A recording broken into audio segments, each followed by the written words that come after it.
Pagpasyahan ang atong totoo.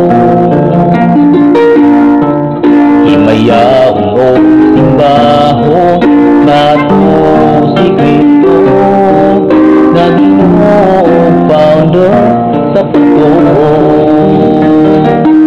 Kaniadto karon katuig ko gihapon nagpabiling nagtindog pagsibuok kalimutan nabitang sa taliwala sa dagkong paglutos.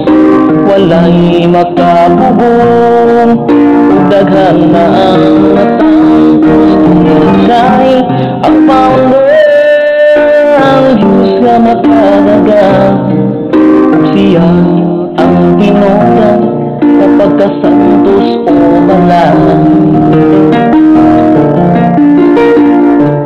33 dinangimos simbahan nga balaan isang bidhong gitugyanan mga yabi sa hari nga mauli unang pangulo sa iglesia nga gitukod ni Cristo nagitawag ni San Ignacio simbahan katoliko.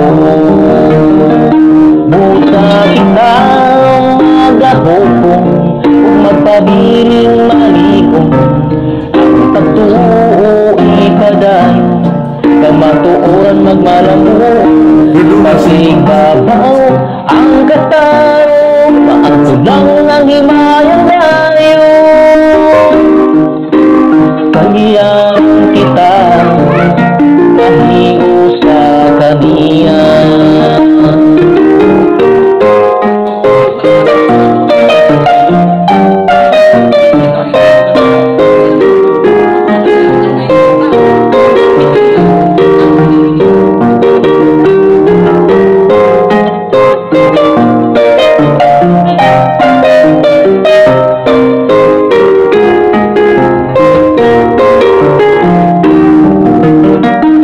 Kaniadto karon katuig ko gihapon nagpabiling nagtindog nagtibok kalimutan nabitang sa taliwala sa dagkong paglutos.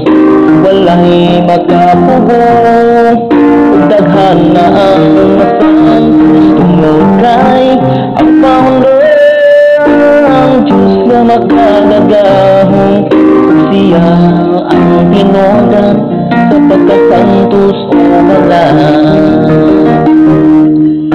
Siya ang tinodan sa pagkasantos o malaan.